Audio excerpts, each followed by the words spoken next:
+1 ഹിന്ദി ക്ലാസ്സിലേക്ക് എല്ലാവർക്കും സ്വാഗതം. കഴിഞ്ഞ ക്ലാസ്സിൽ ജയശങ്കർ പ്രസാദ്ജിയുടെ അതിമനോഹരമായ മധുഋതു എന്ന കവിതയാണ് നമ്മൾ പഠിച്ചത്. ദുഃഖം നിറഞ്ഞ അല്ലെങ്കിൽ നിരാശ നിറഞ്ഞ തൻ്റെ ജീവിതത്തിലേക്ക് കടന്നു വരുന്ന പ്രണയിനിയായാണ് കവി വസന്തകാലത്തെ മധുഋതു എന്ന കവിതയിൽ വർണ്ണിച്ചിരിക്കുന്നത്. ഇന്നത്തെ ക്ലാസ്സിൽ നമുക്ക് ക്വസ്റ്റ്യൻ ആൻസേഴ്സ് നോക്കാം.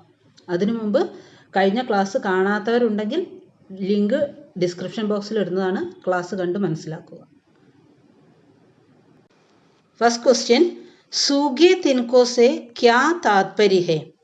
സൂഗേ തിൻകോ എന്ന് പറഞ്ഞാൽ ഉണങ്ങിയ പുൽനാമ്പുകൾ. ഉണങ്ങിയ പുൽനാമ്പുകൾ എന്നതുകൊണ്ട് എന്താണ് അർത്ഥമാക്കുന്നത്? നമ്മുടെ കവിതയിൽ പറയുന്നുണ്ട്, ഝാഡ് ഖണ്ഡ് കെ ചിർ പത്ഝഡ് മേ ബാഗോ സൂഗേ തിൻകോ. കുറ്റിക്കാട്ടിലെ ഇല പൊഴിയുന്ന ശിശിരകാലമേ, അതുപോലെ തന്നെ ഉണങ്ങിയ പുൽനാമ്പുകളെ നിങ്ങൾ ഓടിപ്പോയിക്കോളൂ. ഇല പൊഴിയുന്ന ശിശിരകാലത്തിനോടും ഉണങ്ങിയ പുൽനാമ്പുകളോടും നിങ്ങൾ ഓടിപ്പോയിക്കോളൂ എന്നാണ് കവി പറയുന്നത്. ഇവിടെ സൂഗേ തിൻകോ, ഉണങ്ങിയ പുൽനാമ്പുകൾ എന്നതുകൊണ്ട് എന്താണ് അർത്ഥമാക്കുന്നത്? ആൻസർ നോക്കാം. सूखे तिनको का अर्थ सूखे घास. कवि ने यहाँ अपने जीवन की निराशा या दुख को सूखे तिनको शब्द से सूचित किया गया है. എന്താണ് സൂഖേ തിൻകോ കാ അർത്ഥ് സൂഖേ ഘാസ്? ഉണങ്ങിയ പുൽനാമ്പുകൾ എന്ന് പറയുന്നത് ഉണങ്ങിയ പുല്ല്. കവി ഇവിടെ തൻ്റെ ജീവിതത്തിലെ നിരാശ അല്ലെങ്കിൽ ദുഃഖങ്ങളെയാണ് സൂഖേ തിൻകോ എന്ന ശബ്ദം കൊണ്ട് അർത്ഥമാക്കുന്നത്. അതായത് നിരാശ നിറഞ്ഞ തൻ്റെ ജീവിതത്തിലേക്ക് പുതിയ പ്രതീക്ഷകളുമായി വസന്തകാലമാകുന്ന തൻ്റെ പ്രണയിനി വരികയാണ്. അപ്പോൾ ഇവിടെ സൂഖേ തിൻകോ എന്നതുകൊണ്ട് അർത്ഥമാക്കുന്നത് അപ്നെ ജീവൻ കി നിരാശ, കവിയുടെ ജീവിതത്തിലെ നിരാശ അല്ലെങ്കിൽ ദുഃഖങ്ങളെയാണ് ഇവിടെ സൂഖേ തിൻകോ എന്ന വാക്കുകൊണ്ട് അർത്ഥമാക്കുന്നത്. നെക്സ്റ്റ് ക്വസ്റ്റ്യൻ, ഉഷാ ശബ്ദ് കിൻ കിൻ കി ഓർ ഇശാര കർത്താ ഹെ? ഉഷ, പ്രഭാതം എന്ന വാക്ക് എന്തിൻ്റെ നേർക്കാണ് വിരൽ ചൂണ്ടുന്നത്? അതായത് പ്രഭാതം എന്ന വാക്ക് എന്തിനെയാണ് സൂചിപ്പിക്കുന്നത്? നമ്മുടെ കവിതയിൽ പറയുന്നത്, ജവ കുസും സി ഉഷ ഖിലേഖി, ചെമ്പരത്തിപ്പൂ പോലെ പ്രഭാതം വിരിയും. ഇവിടെ പ്രഭാതം എന്ന വാക്ക് എന്തിനെയാണ് സൂചിപ്പിക്കുന്നത്? ആൻസർ, ജീവൻ മേ ആനെ വാലെ പ്രതീക്ഷാओं को ഉഷാ ശബ്ദ സേ സൂചിത് കിയാ ഹെ. അതായത് വർഷകാലത്തിലെ പ്രഭാതത്തിനെ ചെമ്പരത്തിപ്പൂ പോലെ വർണ്ണിച്ചിരിക്കുകയാണ്. എന്താണ്? നമ്മളുടെ ജീവിതത്തിലെ ഓരോ പ്രഭാതവും നമുക്ക് പ്രതീക്ഷകളാണ് അല്ലേ? ഇവിടെ വസന്തകാലമാകുന്ന പ്രണയിനി തൻ്റെ ജീവിതത്തിലേക്ക് പുതിയ പ്രതീക്ഷകളുമായാണ് വരുന്നത്. അതുകൊണ്ട് ഇവിടെ ഉഷ എന്ന ശബ്ദം കൊണ്ട് അർത്ഥമാക്കുന്നത് എന്താണ്? ജീവൻ മേ ആനെ വാലെ പ്രതീക്ഷാओं को ഉഷാ ശബ്ദ സേ സൂചിത് കിയാ ഹെ. ജീവിതത്തിൽ വരുന്ന പ്രതീക്ഷകളെയാണ് പ്രഭാതം എന്ന വാക്കുകൊണ്ട് അർത്ഥമാക്കുന്നത്. അടുത്തത് അനുവർത്തി കാര്യമാണ്. छायावाद में कवि कोमल पदावलियों का प्रयोग करते थे. निम्नलिखित शब्दों के स्थान पर कविता में प्रयुक्त शब्द छांटकर लिखी. എന്താണ്? ഛായാവാദി കവിതയിൽ കവി കോമളമായ പദാവലികളാണ് ഉപയോഗിക്കുന്നത്. താഴെ കൊടുത്തിരിക്കുന്ന വാക്കുകളുടെ സ്ഥാനത്ത് കവിതയിൽ ഉപയോഗിച്ചിരിക്കുന്ന ശബ്ദ് ഏതൊക്കെയാണെന്നാണ് ചോദ്യം. ഇവിടെ തന്നിരിക്കുന്ന വാക്കുകൾ ഏതൊക്കെയാണ്? വസന്ത്, മൗസം, ഭൂമി, ആകാശ്, ജംഗൽ, ശിശിർ, കലി, കിസ്ലൈ, മലയസമീർ, ആങ്ക്, കമൽ, പ്രഭാത്, പൂരബ്, സമുദ്ര, ചാന്ദ്, രാത്. അപ്പോൾ ഈ വാക്കുകൾക്കൊക്കെ പകരമായി നമ്മുടെ കവിതയിൽ ഉപയോഗിച്ചിരിക്കുന്ന പദങ്ങൾ ഏതൊക്കെയാണെന്നാണ് ചോദ്യം. നമ്മളെ കവിതയിൽ ഏതൊക്കെ വാക്കുകളാണ് ഉപയോഗിച്ചിരിക്കുന്നതെന്ന് നോക്കാം. പെഹ്ലെ വസന്ത്.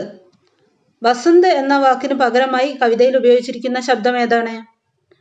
മധുഋതു. വസന്തകാലം എന്നതിന് കവിതയിൽ ഉപയോഗിച്ചിരിക്കുന്ന വാക്ക് മധുഋതു. നെക്സ്റ്റ് മൗസം. മൗസം കാലാവസ്ഥ. മൗസം എന്നുള്ളത് കൊണ്ട് കവിതയിൽ ഉപയോഗിച്ചിരിക്കുന്നത് ഋതു. നെക്സ്റ്റ് ഭൂമി. ഏതാണ് ഭൂമിക്ക് പകരമായി കവിതയിൽ ഉപയോഗിച്ചിരിക്കുന്ന വാക്ക്? വസുധ. ആകാശ്, നഭ്. വസുധ നീച്ചെ ഊപ്പർ നഭ് ഹോ. താഴെ ഭൂമി, നീച്ചെ വസുധ, വസുധ എന്നുള്ളത് ഭൂമി, ഊപ്പർ നഭ് ഹോ മുകളിൽ ആകാശം. അപ്പോൾ ആകാശം എന്ന വാക്കിന് പകരമായി കവിതയിൽ ഉപയോഗിച്ചിരിക്കുന്നത് നഭ്. നെക്സ്റ്റ് ജംഗൾ. ജംഗൾ എന്നതിന് കവിതയിൽ ഉപയോഗിച്ചിരിക്കുന്നത് ഝാഡ്ഖണ്ഡ്. നെക്സ്റ്റ് ശിശിർ. ശിശിരകാലം. ശിശിരകാലത്തിന് കവിതയിൽ ഉപയോഗിച്ചിരിക്കുന്നത് പദ്ജഡ്, ഇലപൊഴിച്ചിൽ. ഝാഡ്ഖണ്ഡ് കെ ചിർ പദ്ജഡ് മേ, കുറ്റിക്കാട്ടിലെ ഇല പൊഴിയുന്ന ശിശിരകാലമേ. ഇവിടെ ജംഗൾ, കാട് എന്നതിന് ഝാഡ്ഖണ്ഡ് എന്ന വാക്കാണ് ഉപയോഗിച്ചിരിക്കുന്നത്. അതേപോലെ ശിശിരകാലം, ശിശിരകാലത്തിന് പദ്ജഡ്, ഇലപൊഴിച്ചിൽ, പദ്ജഡ് എന്ന വാക്കാണ് കവിതയിൽ ഉപയോഗിച്ചിരിക്കുന്നത്. അടുത്തത് എന്താണ്? കലി. കലി പൂമൊട്ട് അല്ലേ? കലി എന്ന വാക്ക് കവിതയിൽ ഉപയോഗിച്ചിരിക്കുന്നത് എങ്ങനെയാണ്?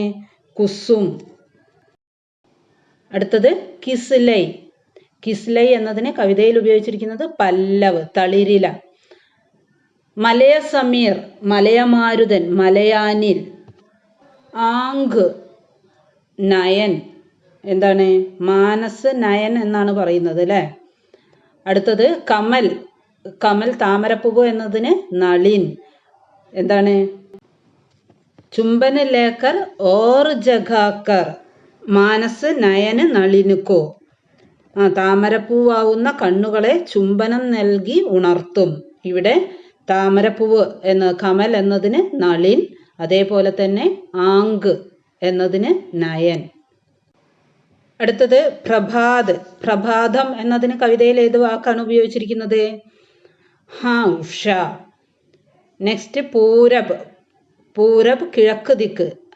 മേരി ലഘുപ്രാചി എന്ന് പറയുന്നുണ്ട് അല്ലേ? അപ്പോൾ പൂരബ് കിഴക്ക് എന്നതിന് പ്രാചി. സമുദ്ര, ജലധി, അന്ധകാർ കാ ജലധി ലാന്ത്കർ, സമുദ്രം എന്നതിന് ജലധി. ചാന്ദ്. ചാന്ദ് ചന്ദ്രൻ എന്നതിന് കവിതയിൽ ഉപയോഗിച്ചിരിക്കുന്നത് ശശി. നെക്സ്റ്റ് രാത്ത്. രാത്ത് എന്നതിന് നിശി. ഇനി അടുത്ത ചോദ്യം ശ്രദ്ധിച്ചാലോ. നിമ്നലിഖിത് പങ്ക്തിയോ കാ ആശയ വ്യക്ത് കരേ. താഴെ കൊടുത്തിരിക്കുന്ന വരികളുടെ ആശയം വ്യക്തമാക്കുക. ഏതാണ് വരികൾ? ഇസ് ഏകാന്ത സൃജൻ മേ കോയി കുച്ച് ബാധ മത് ഡാലോ, जो कुछ अपने सुंदर से है दे देने दो इनको. ഇങ്ങനെ ആശയം വ്യക്തമാക്കുക എന്ന ചോദ്യം കവിതയിൽ നിന്ന് ഏത് ഭാഗത്തു നിന്നും ഇങ്ങനെ ഒരു ചോദ്യം വരാം. അതിന് ആദ്യം കവിത നന്നായി വായിച്ച് മനസ്സിലാക്കേണ്ടതാണ്. ഇങ്ങനെയുള്ള ആശയം വ്യക്തമാക്കാനുള്ള ചോദ്യങ്ങൾക്ക് ഓരോരുത്തർക്കും അവരവരുടെ ഭാവനയ്ക്കനുസരിച്ച് ആൻസർ ചെയ്യാം. അത് മാർക്ക് നോക്കി പ്രത്യേകം എഴുതാൻ ശ്രദ്ധിക്കണം. മാർക്കിനനുസരിച്ച് ആൻസർ കൂട്ടും കുറയ്ക്കുകയും ഒക്കെ ചെയ്യാം. അപ്പം അതിൽ പ്രത്യേകം ശ്രദ്ധിക്കേണ്ട കാര്യം, ഫസ്റ്റ് പാരഗ്രാഫിൽ നമ്മൾ കവിയെക്കുറിച്ച് പറയണം. നമ്മുടെ പാഠപുസ്തകത്തിൻ്റെ ഓരോ പാഠഭാഗത്തിൻ്റെയും തുടക്കത്തിൽ ലേഖകനെ കുറിച്ചുള്ള ഒരു പ്രൊഫൈൽ തന്നിട്ടുണ്ട് അല്ലേ? ആ ഒരു ഭാഗം നിങ്ങൾ ശരിക്കും വായിച്ച് മനസ്സിലാക്കുക.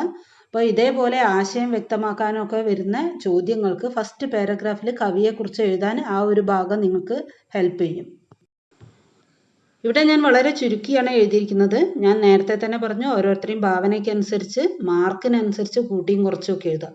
ഇനി ആൻസർ ശ്രദ്ധിക്കാം. ये पंक्तियाँ हिंदी के प्रसिद्ध छायावादी कवि जयशंकर प्रसाद जी की प्रमुख कविता मधुऋतु से है. ഈ വരികൾ ഹിന്ദിയിലെ പ്രസിദ്ധനായ ഛായാവാദി കവി ജയശങ്കർ പ്രസാദ് ജിയുടെ ഒരു പ്രധാന കവിതയായ മധുഋതുവിൽ നിന്ന് എടുത്തിട്ടുള്ളതാണ്. कवि ने प्रस्तुत पंक्तियों के द्वारा कहते हैं कि प्रेमियों के मिलन में बाधा मत डालना और अपने में जो कुछ सुंदर से है उसे इन प्रेमियों को देना. എന്താണ്? വസന്തകാലം എന്ന് പറയുന്നത് പ്രേമികളുടെ ഇടയിലുള്ള കൂടിച്ചേരലുകളുടെ കാലമാണ്. ഇസ് മധുർ മിലനുമേ കൊയ് കുച്ച് ബാധാ മത് ഡാൽന. അങ്ങനെയുള്ള ആ കൂടിച്ചേരലുകളിൽ ആരും തടസ്സം സൃഷ്ടിക്കരുത്.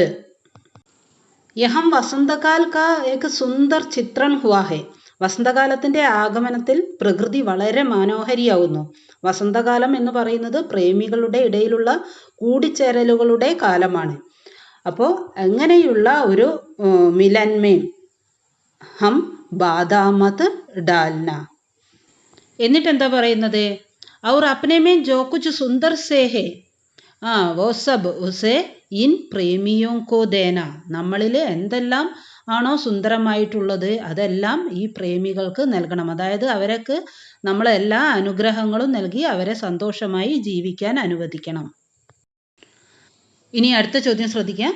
നിമ്നലിഖിത് ഛായാവാദി പ്രവൃത്തിയോ കോ സൂചിത് കർണേ വാലെ പങ്ക്തിയാം ലിഖേം. താഴെ കൊടുത്തിരിക്കുന്ന ഛായാവാദി പ്രവർത്തികളെ സൂചിപ്പിക്കുന്ന വരികൾ എഴുതാൻ. ഏതൊക്കെയാണ്? പ്രകൃതി ചിത്രൻ, സൗന്ദര്യവർണ്ണൻ, മാനവീകരൻ, പ്രേമാനുഭൂതി. നമ്മൾ നേരത്തെ പറഞ്ഞു ഛായാവാദി കവിതയുടെ പ്രത്യേകത എന്ന് പറയുന്നത് അതിൽ പ്രകൃതി വർണ്ണന, സൗന്ദര്യവർണ്ണൻ, കാൽപ്പനികത, അതേപോലെ തന്നെ മാനവീകരൻ, പ്രകൃതി ക മാനവീകരൻ. അപ്പോൾ ഇതെല്ലാം ഉള്ള കവിതകളാണ് ഛായാവാദി കവിതകൾ എന്ന് പറയുന്നത്. അപ്പോൾ താഴെ കൊടുത്തിരിക്കുന്നതിൽ പ്രകൃതി ചിത്രൻ അടങ്ങിയിരിക്കുന്ന വരികൾ ഏതാണ്? ഇവിടെ ശ്രദ്ധിക്കുക. വസുധ നീച്ചെ ഊപ്പർ നഭ്ഹോ, നീഡ് അലഗ് സബ്സേഹോ. താഴെ ഭൂമിയും മുകളിൽ ആകാശവും. ഇതിനിടയിൽ ഒരു വള്ളിക്കുടിൽ ഞാൻ നിർമ്മിച്ചു നൽകാം എന്നാണ് പറയുന്നത്. ഇവിടെ താഴെ ഭൂമിയും മുകളിൽ ആകാശവും എന്നൊക്കെ പറയുന്നത് പ്രകൃതിയുടെ നല്ലൊരു വർണ്ണനയാണ് നമുക്ക് ഇതിൽ നിന്നും ലഭിക്കുന്നത്. ഇതേപോലെ തന്നെ മറ്റൊരു വരിയിൽ പറയുന്നത് എന്താണ്? ചാട് ഖണ്ഡ് കെ ചിറുപത് ജഡുമേം. കുറ്റിക്കാട്ടിലെ ഇല പൊഴിയുന്ന ശിശിരകാലമേ. അവിടെ കുറ്റിക്കാടിനെ കുറിച്ച് പറയുന്നുണ്ട് അല്ലേ? ഒരു പ്രകൃതി വർണ്ണനയാണത്. ആശാസെ അങ്കുറ് ജൂലേങ്കെ. ആശ കൊണ്ട് മുട്ടുകൾ ഊഞ്ഞാലാടുന്നു. പല്ലവ് പുളകിത് ഹോങ്കെ. തളിരിലകൾ രോമാഞ്ചമണിയുന്നു. അതേപോലെ തന്നെ മലയാനിൽ കി ലഹരേം. മലയമാരുതൻ്റെ അലകൾ. മറ്റൊരു പ്രയോഗം ജവാ കുസുമുസി ഉഷാഗിലേഗി. ചെമ്പരത്തിപ്പൂ പോലെ പ്രഭാതം വിരിയും. ഇവിടെയെല്ലാം നമുക്ക് പ്രകൃതി വർണ്ണനയാണ് കാണാൻ കഴിയുന്നത്. അടുത്തത് സൗന്ദര്യ വർണ്ണനയാണ്. ഹസി ഭരി ഉസ് അരുൺ അധർ കാ രാഗ് രംഗേഗ ദിനുക്കോ. ചിരി നിറഞ്ഞ എൻ്റെ ചുവപ്പു ചുണ്ടുകളുടെ രാഗം പകലിന് നിറമേകും. അവിടെ ആ ഒരു സൗന്ദര്യമാണ്, ചിരി നിറഞ്ഞ ആ ചുവപ്പ് ചുണ്ടുകളുടെ ഒരു സൗന്ദര്യ വർണ്ണനയാണ് നമുക്കവിടെ കാണുന്നത്. അതേപോലെ തന്നെ ആശാസെ അങ്കുർ ജൂലേങ്കെ, പല്ലവ് പുളകിത് ഹോങ്കെ. ഇവിടെയൊക്കെ പ്രകൃതി വർണ്ണനയും സൗന്ദര്യ വർണ്ണനയും നമുക്ക് കാണാൻ കഴിയുന്നുണ്ട്. ജവാ കുസുമുസി ഉഷാഗിലേഗി. അവിടെ പ്രകൃതി വർണ്ണനയും ആ ഒരു സൗന്ദര്യ വർണ്ണനയും നമുക്ക് ആസ്വദിക്കാൻ കഴിയുന്നുണ്ട്. അടുത്തത് മാനവീകരൻ. ഏതൊക്കെ വരികളാണെന്ന് നോക്കാം. സിഹർ ഭരി കാമ്പത്തി ആവേഗി മലയാനിൽ കി ലഹരേൻ. ഒരു കുളിർക്കാറ്റ് വിറയലോടെ വരും മലയാനിൻ്റെ അലകൾ പോലെ. ഇവിടെ തണുത്ത് വിറയ്ക്കുക എന്നുള്ളത് മനുഷ്യൻ്റെ അവസ്ഥയാണ്. അവിടെ ഒരു മാനവീകരണമാണ് നമുക്ക് കാണാൻ കഴിയുന്നത്. അതേപോലെ ചുംബന ലേക്കർ ഓർ ജഗാക്കർ മാനസ് നയന നളിനുക്കോ. ചുംബനം നൽകി മാനസ നയനനാകുന്ന താമരപ്പൂവിനെ ഉണർത്തുക. ചുംബനം നൽകുക എന്നുള്ളത് മാനവീകരണമാണ് അല്ലേ? മറ്റൊരു പ്രയോഗം ഹസി ഭരേ ഉസ് അരുൺ അദർക. ചിരിക്കുന്ന ആ ചുവപ്പു ചുണ്ടുകൾ. ഇവിടെയൊക്കെ നമുക്ക് മനുഷ്യൻ്റെ അവസ്ഥകളോടാണ് കമ്പയർ ചെയ്തിരിക്കുന്നത്. അപ്പോൾ ഇവിടെയൊക്കെ നമുക്ക് മാനവീകരണമാണ് കാണുന്നത്. അതേപോലെ തന്നെ അന്തരീക്ഷ ചിടുക്കേക കണ് കണുമേം. അന്തരീക്ഷം മഞ്ഞുതുള്ളി ഓരോ കണത്തിലും വർഷിക്കും. അപ്പോൾ വർഷിക്കുക, തളിക്കുക. അന്തരീക്ഷം മഞ്ഞുതുള്ളി തളിക്കും. ആ തളിക്കുക എന്നുള്ളതൊക്കെ മനുഷ്യൻ ചെയ്യുന്ന പ്രവർത്തികളാണ്. അപ്പോൾ ഇവിടെയൊക്കെ നമുക്ക് എന്താണ്? മാനവീകരണമാണ് കാണാൻ കഴിയുന്നത്. അടുത്തത് പ്രേമാനുഭൂതി. ഏതാണ് വരികൾ? ആശാസെ അങ്കുർ ജൂലേങ്കെ. അല്ലേ? പ്രേമാനുഭൂതി ഉളവാക്കുന്ന വരികളാണ്. ആശ കൊണ്ട് എന്താണ്? തളിരിലകൾ രോമാഞ്ചമണിയുക. അത് എന്ന് പറയുന്നത് പ്രേമാനുഭൂതിയാണ്. മറ്റൊന്ന് ചുംബന ലേക്കർ ഓർ ജഗാക്കർ. ചുംബനം നൽകിയിട്ട് ഉണർത്തുക. അപ്പോൾ ഇവിടെയൊക്കെ നമുക്ക് സൗന്ദര്യ വർണ്ണനയും ആണ് കാണുന്നത്, പ്രേമാനുഭൂതിയും നമുക്ക് കാണാൻ പറ്റുന്നുണ്ട്. ഇനി അടുത്ത ക്വസ്റ്റ്യൻ ശ്രദ്ധിക്കാം. ആസ്വാദൻ ടിപ്പണി കി പരക്. ആസ്വാദൻ ടിപ്പണി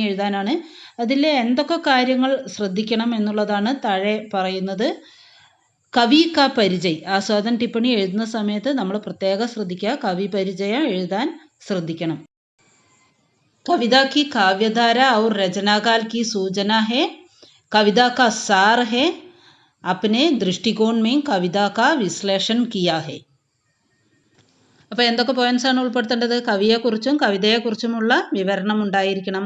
അപ്പനാ ദൃഷ്ടികോൺ, നമ്മളുടെ ഒരു ദൃഷ്ടികോൺ അതിൽ ലാസ്റ്റ് പാരഗ്രാഫിൽ എഴുതണം.